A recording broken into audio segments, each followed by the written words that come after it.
Bonjour Hachem, bonjour maître du monde. Quel bonheur de pouvoir parler avec toi, encore une fois ce matin, au parc. Merci Hachem. Fais en sorte, s'il te plaît, que mes paroles, elles puissent te convenir, que mes paroles, elles puissent te délecter et te donner envie encore de me donner encore des paroles, parce que tout ce que je dis, c'est toi qui me le transmets directement. Alors Hachem, s'il te plaît, fais en sorte que, comme Yosef Hatzadik, dans la paracha de la semaine, que je puisse voir comme lui, que je puisse voir tes clins d'œil, que je puisse mériter d'avoir des clins d'œil dans n'importe quelle situation. On peut voir que ses frères, malheureusement, quand ils l'ont vendu, Yehuda, quand il a pris la décision de le vendre, pour différentes raisons, c'est des raisons, sont des raisons très profondes. C'est pas juste la jalousie, c'est quelque chose de très très profond. Je me permettrai peut-être de revenir sur ce point-là. Mais dans tous les cas, quand Yehuda il a choisi de, au lieu de tuer, de vendre son frère,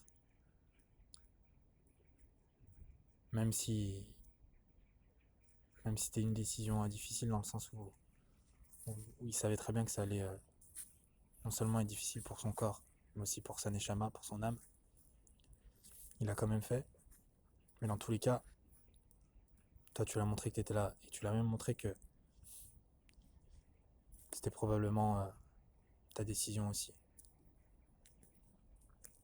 Parce que tu savais au fond que c'était bien pour lui, que c'était ce qu'il devait faire. C'était son tikkun, sa réparation. C'était son chemin de vie. Et comment tu lui as fait un clin d'œil alors? C'est très simple. Son frère, il l'a vendu aux Ishmaélites.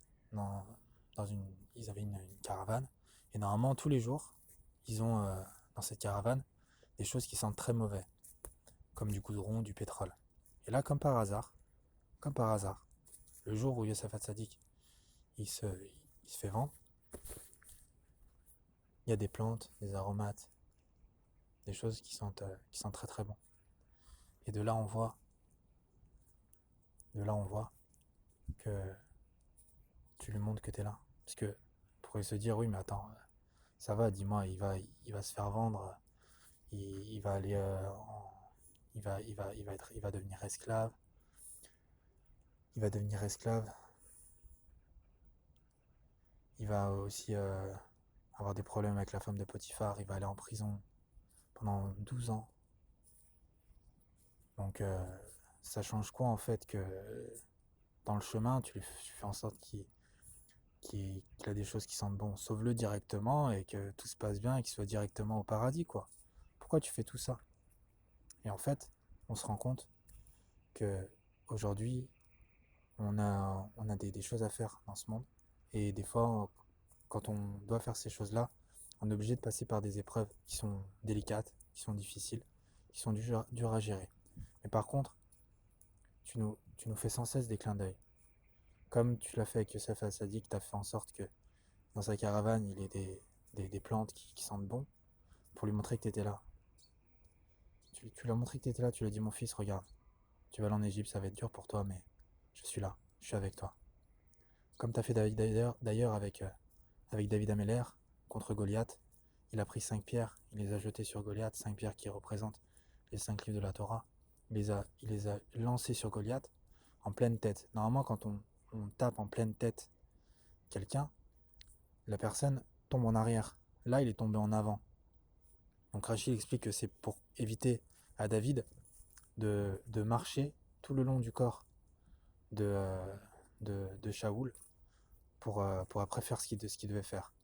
Donc il a... Parce que, pas Shaoul, pardon, de Goliath, pour faire ce qu'il devait faire. Et en fait, il a évidemment évité de marcher autant, mais c'est pas que pour ça. C'est pas que pour ça. C'est aussi parce que tu lui as montré que tu étais là. Parce que c'est un miracle que le corps se penche vers l'avant et pas vers l'arrière. C'est un miracle. Donc tu l'as montré en fait, tu lui as fait un signe, tu l'as dit. t'as lancé les pierres, mais sache que c'est moi qui est derrière tout ça. On peut le voir aussi avec Hanouka, tout simplement. Là, c'est la période en plus. Les Hashmonaïm, ils ont gagné la guerre. Alors, on aurait pu très bien dire que, ok, une petite poignée d'hommes comme ça, ils- bon, c'est un miracle quand même. Une petite poignée d'hommes, quand même, elle arrive à vaincre une une énorme armée comme celle-là. Bon, peut-être non, peut-être que c'est pas forcément un miracle, peut-être que c'est leur force. Mais après, tu as fait en sorte que l'huile qu'ils ont trouvée, elle brûle pendant 7 jours. Pendant 8 jours, pardon. Et de là, on voit justement et de là, on voit justement que tu es là, en fait, tout simplement. On voit que tu es là, on voit que tu nous protèges, tu nous fais toujours un clin d'œil. Et de la même manière, avec tout ce qui se passe aujourd'hui, ben, moi, je me rends compte aussi que tu me fais sans cesse des clins d'œil. Je pourrais très bien me dire, ouais, mais attends, c'est compliqué avec tout ce qu'il y a, le virus, on peut pas faire ce qu'on veut, je peux pas sortir, aller voir des copains, boire un verre, je peux pas non plus, des fois, je peux pas aller à la synagogue, je peux pas étudier dans mon collègue comme il faut, je peux pas, il y a plein de trucs que je peux pas faire, je peux moins travailler, donc forcément, le business, c'est moins comme ça. Ma femme, il y a moins de choses qu'elle peut faire aussi, donc c'est compliqué. Mais en fait, des fois, on a juste à s'asseoir, tranquillement. On regarde ses enfants, on regarde sa femme. Et tout de suite, ça sent bon. Ça sent bon. Il y a quelque chose dans l'air qui sent bon. Avant tout ce qui se passait, ben, mes journées, je les enchaînais. C'est-à-dire que j'avais un CEDER, j'avais un ordre à respecter, et je faisais tout dans l'ordre.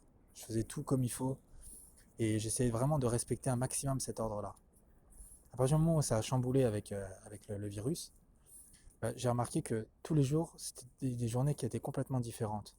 Et, et le matin, par exemple, je pouvais. Le matin, là récemment, j'allais au parc pour parler avec toi.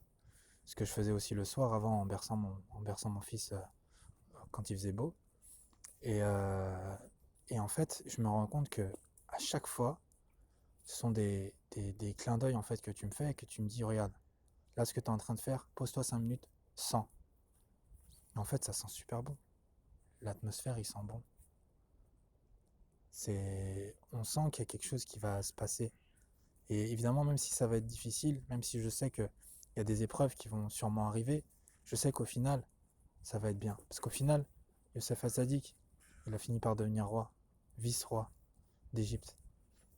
C'est lui qui avait pratiquement tous les pouvoirs en fait en Égypte. Et, et de là, on voit que malgré les épreuves, une personne toute simple, elle peut arriver à des niveaux extraordinaires si elle arrive justement à être joyeuse et si elle arrive à capter tes clins d'œil et à savoir que tu es là tout, dans tout, quel que soit son niveau, quelles que soient ses origines, quel que soit. T'es là, t'es avec elle, tu la protèges. Même si cette personne, elle te connaît pas, t'es là quand même. Il suffit de lever les yeux au ciel et de dire Hachem, Hachem d'amour. Merci de me permettre de pouvoir voir tes clins d'œil. Hachem d'amour. Merci de me permettre de savoir que t'es là, d'avoir conscience que t'es là. Aide-moi, je t'en prie, prends-moi par la main et guide-moi vers mon chemin. Quelles que soient les épreuves, je les accepterai avec joie, avec amour. Parce que même quand je suis tout en haut, je sais que tu es là. Et je vais tout faire pour te chercher. Mais quand tu es en bas, je sais aussi que tu es là. Même si tu as l'air loin, je sais que tu es là. Je sais que tu es tout près de moi. Alors Hachem, je t'en prie, aide-moi pour avoir conscience de ça, qu'on puisse capter tes clins d'œil et, et qu'on puisse aller vers la royauté ensemble. Merci Hachem.